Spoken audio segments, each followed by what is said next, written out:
Bonjour à tous et à toutes, bienvenue sur la chaîne Le Coin du Bien-être.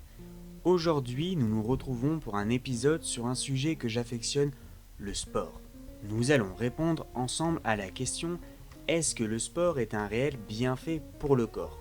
Personnellement, je pratique le sport quotidiennement. Je fais de la course à pied depuis maintenant 3 ou 4 ans et lorsque j'étais enfant, j'ai pratiqué le rugby pendant 6-7 ans. J'ai même un petit palmarès avec moi, j'ai couru quelques semi-marathons, des trails aussi et j'ai fait le 20 km de Paris. Mon prochain objectif sportif est d'ailleurs le marathon de Paris qui se déroulera en avril 2022 si tout se passe bien. Après, pour les bienfaits du sport, j'ai pu le remarquer notamment sur la gestion de l'effort ou même sur mon mental, surtout quand je parcours de grosses distances. Quand je parle de sport, je regroupe aussi la marche à pied. Quoi qu'on en pense, la marche à pied fait partie intégrante des activités physiques. D'ailleurs, dites-moi en commentaire si vous-même vous pratiquez un sport et depuis combien de temps.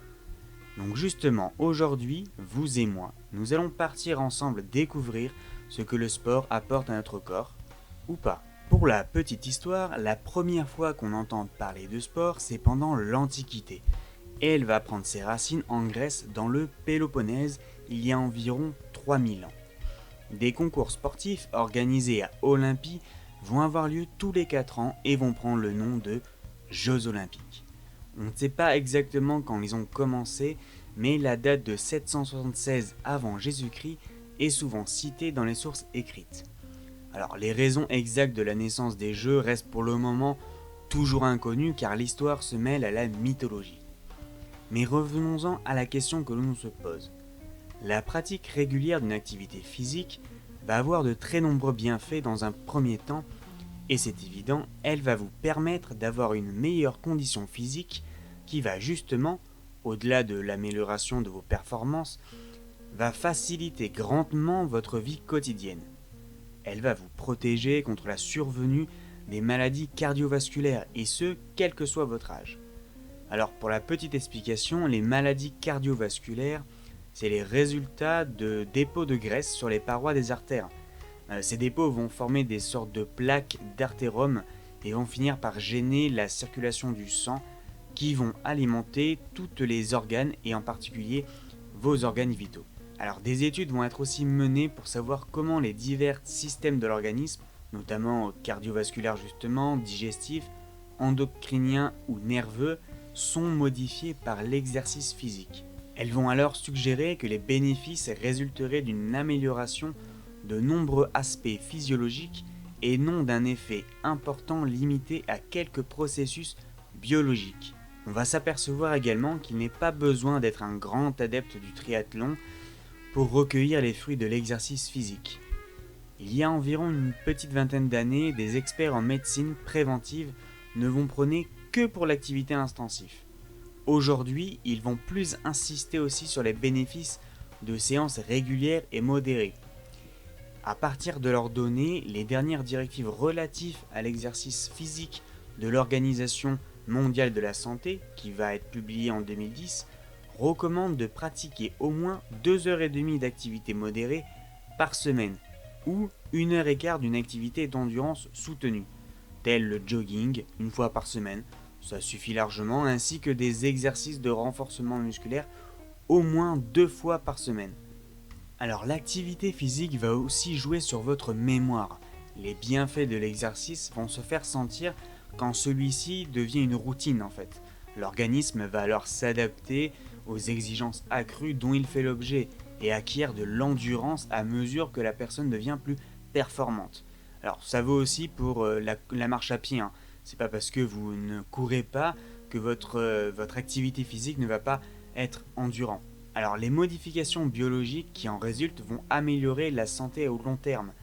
Une activité physique régulière va avoir une incidence également favorable sur un autre composant essentiel du sang, le glucose. Le foie, le pancréas et les muscles squelettiques, c'est-à-dire ceux qui font faire bouger la tête, les bras, les jambes ou même le torse, va travailler de concert afin d'assurer à chaque partie du corps la dose de sucre dont il a vraiment besoin, que l'on soit au repos ou même en actif.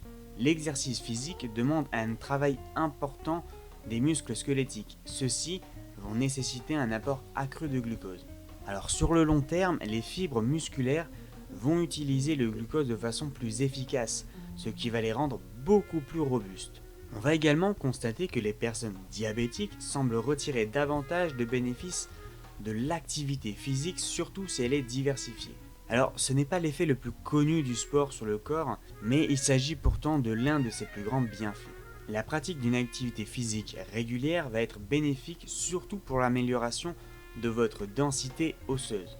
En effet, le mouvement de contraction exercé par les muscles, notamment sur les os via les tendons, va contribuer à renforcer la solidité et la robustesse de vos os.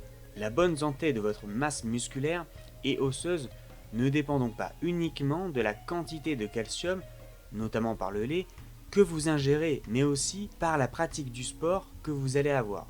Donc que l'on soit atteint d'une pathologie ou même en bonne santé, le sport va se montrer réellement bienfaisant. On sait par exemple que l'activité sportive va activer le système nerveux sympathique en générant une augmentation de la pression artérielle ainsi que du rythme cardiaque. En outre, le corps va produire aussi de la noradrénaline et de l'adrénaline grâce à l'effort physique.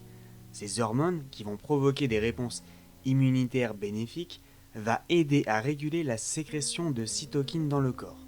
Alors, la cytokine, c'est un ensemble hétérogène de protéines. Elles vont jouer un rôle de signaux qui va permettre aux cellules d'agir à distance ou sur d'autres cellules pour en réguler l'activité ou la fonction. L'activité sportive va donc avoir des effets directs sur les marqueurs de l'inflammation. Conséquence de l'action des endorphines et au final de ce bien-être en général, les niveaux d'anxiété et donc de stress vont diminuer également de manière significative avec la pratique d'une activité sportive. Au-delà de son effet tranquillisant, le sport va permettre également de faire une petite coupure avec le quotidien et donc d'oublier, au moins pour quelques heures, les petits tracas qui nous occupent habituellement l'esprit. Une pratique sportive régulière ou même intensive va être idéale pour améliorer les cycles du sommeil et avoir un sommeil beaucoup plus réparateur.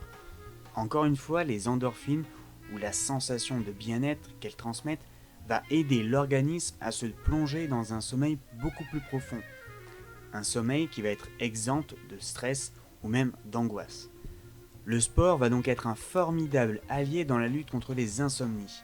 Pour éviter les risques, notamment liés au sport, il faut pratiquer une activité d'endurance, que ce soit le jogging, le vélo ou la natation, environ de 30 à 1 heure et ceci 3 fois par jour.